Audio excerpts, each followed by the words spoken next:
Hello friends, welcome back to Twin Talks. Chatha Pacha the ring of rowdies. Advaith Nair സംവിധാനം ചെയ്ത് അർജുൻ അശോകൻ, വിശാഖ് നായർ, റോഷൻ മാത്യൂസ്, ഇഷാൻ ഷോക്കത്ത് തുടങ്ങിയവരൊക്കെ പ്രധാന കഥാപാത്രങ്ങളായിട്ട് എത്തുന്ന പുതിയ സിനിമയാണ്. ഇപ്പോൾ പടം ഇന്ന് റിലീസ് ചെയ്തു. ഫസ്റ്റ് ഷോ തന്നെ പോയി കണ്ടു. പടത്തെ പറ്റി പറയുകയാണെന്നുണ്ടെങ്കിൽ എനിക്ക് പേഴ്സണലി പടം ഇഷ്ടപ്പെട്ടു. ഫസ്റ്റ് ഹാഫും സെക്കൻഡ് ഹാഫും ഒക്കെ ബോർ അടിപ്പിച്ചൊന്നുമില്ല, ലാഗും കാര്യങ്ങളൊന്നുമില്ല. ഇതൊരു WWE റെസ്ലിങ്ങിനെ ബേസ് ചെയ്തുള്ളൊരു സിനിമയാണ്. സിനിമയുടെ കഥയെ പറ്റി ആദ്യം പറയുകയാണെന്നുണ്ടെങ്കിൽ സനൂപ് തൈക്കൂടമാണ് ഇതിന്റെ സ്ക്രീൻ പ്ലേ ചെയ്തിരിക്കുന്നത്. കഥയെപ്പറ്റി പറയുന്നത് വലിയ പുതുമയുള്ള കഥയൊന്നുമല്ല. നമ്മൾ സാധാരണ ആക്ഷൻ മൂവീസിലൊക്കെ കാണാറുള്ള, ഇപ്പം മലയാളത്തിലേക്ക് ഇറങ്ങിയ ആക്ഷൻ മൂവീസിലൊക്കെ കാണാറുള്ള തരത്തിലുള്ള കഥയൊക്കെ തന്നെയാണ്. എന്നാലും പടത്തിന്റെ മേക്കിങ്, അതുപോലെ തന്നെ ബാക്ക്ഗ്രൗണ്ട് സ്കോർ, ഇതെല്ലാം കൊണ്ട് പടം വേറെ ലെവലിൽ തന്നെയാണ് നിൽക്കുന്നത്. തിയേറ്ററിൽ നല്ലൊരു എക്സ്പീരിയൻസ് തന്നെയാണ് തരുന്നത്.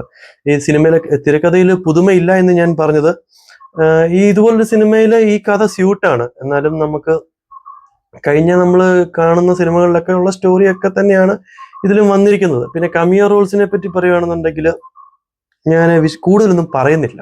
അതെല്ലാവരും തിയേറ്ററിൽ തന്നെ പോയി കാണുക. കാരണം ഇപ്പോൾ ഓൾറെഡി തിയേറ്റർ റെസ്പോൺസും റിവ്യൂ ഒക്കെ വന്നപ്പോൾ തന്നെ പലരും അത് പുറത്തു വിട്ടു. എന്നാലും നമ്മളതിന് താല്പര്യപ്പെടുന്നില്ല. പിന്നെ ഇതിന്റെ ക്യാമറ അതിഗംഭീരമായിട്ട് തന്നെ ചെയ്തിട്ടുണ്ട്. ആനന്ദ് സി ചന്ദ്രനാണ് സിനിമയുടെ ക്യാമറ ചെയ്തിരിക്കുന്നത്. എഡിറ്റ് ചെയ്തിരിക്കുന്നത് പ്രവീൺ പ്രഭാകറാണ്. എഡിറ്റിങ്ങും നല്ല ഗംഭീരമായിട്ട് തന്നെയാണ് ചെയ്തിരിക്കുന്നത്. ബാക്ക്ഗ്രൗണ്ട് സ്കോർ മജീദ് എന്ന് പറഞ്ഞ ആളാണ് ചെയ്തിരിക്കുന്നത്. അതും നല്ല അടിപൊളിയാണ്. ഈ റെസ്ലിങ്ങിന്റെ സീനൊക്കെ വരുമ്പോഴത്തേക്കുള്ള ബാക്ക്ഗ്രൗണ്ട് സ്കോറൊക്കെ നല്ല ഗംഭീരമായിട്ട് തന്നെ ചെയ്തിട്ടുണ്ട്.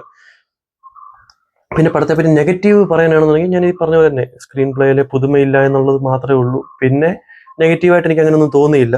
പിന്നെ ചെറിയൊരു കാര്യം വെച്ചാൽ ഈ ചില ആക്ടേഴ്സിന്റെ, അതായത് ചെറിയ ചെറിയ റോളുകൾ ചെയ്തിരുന്നൊക്കെ ഒരു ഓവർ ആക്ടിങ് പോലൊക്കെ തോന്നി. എന്നാലും കുഴപ്പമില്ല. ലീഡ് ചെയ്തിരിക്കുന്ന എല്ലാവരും നല്ല ഗംഭീരമായിട്ട് അവരവരുടെ റോൾ ചെയ്തിട്ടുണ്ട്. റോഷൻ മാത്യൂസും അർജുൻ അശോകനും ഒക്കെ നമ്മളെ ഞെട്ടിച്ചു കളഞ്ഞു. എനിക്ക് അതിനെക്കാട്ടിലൊക്കെ എനിക്ക് ഞെട്ടിയത് നമ്മുടെ വിശാഖ് നായരുടെ പെർഫോമൻസ് ആണ്. പുള്ളിയുടെ പെർഫോമൻസ് കഴിഞ്ഞ കുറച്ച് സിനിമകളിലായിട്ട് കാണുന്നതാണ്. വന്ന ആ ടൈമിലുള്ള ഒരു പാറ്റേണിൽ നിന്നൊക്കെ മാറി വേറെ ലെവലിലോട്ടാണ് പുള്ളിയുടെ ഇപ്പോൾ ആക്ടിങ് ഒക്കെ മാറിയിരിക്കുന്നത്. ഈ സിനിമയിലും അതുപോലെ തന്നെ വിശാഖ് നായർ നല്ല അടിപൊളിയായിട്ട് തന്നെ ചെയ്തിട്ടുണ്ട്.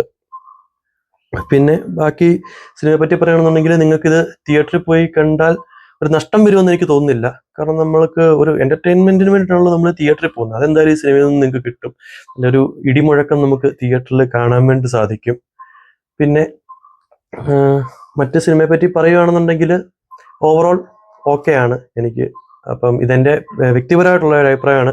പലരും സിനിമയെ കാണുന്നത് പലതരത്തിലാണ്. അപ്പോൾ ഓരോരുത്തർക്കും അഭിപ്രായങ്ങൾ പല രീതിയിലാകാം. ഞാൻ പറയുന്നത് എന്റെ വ്യക്തിപരമായിട്ടുള്ള അഭിപ്രായമാണ്. അപ്പോൾ നിങ്ങളൊക്കെ സാധിക്കുമെങ്കിൽ സിനിമ തിയേറ്ററിൽ തന്നെ പോയി കാണുക.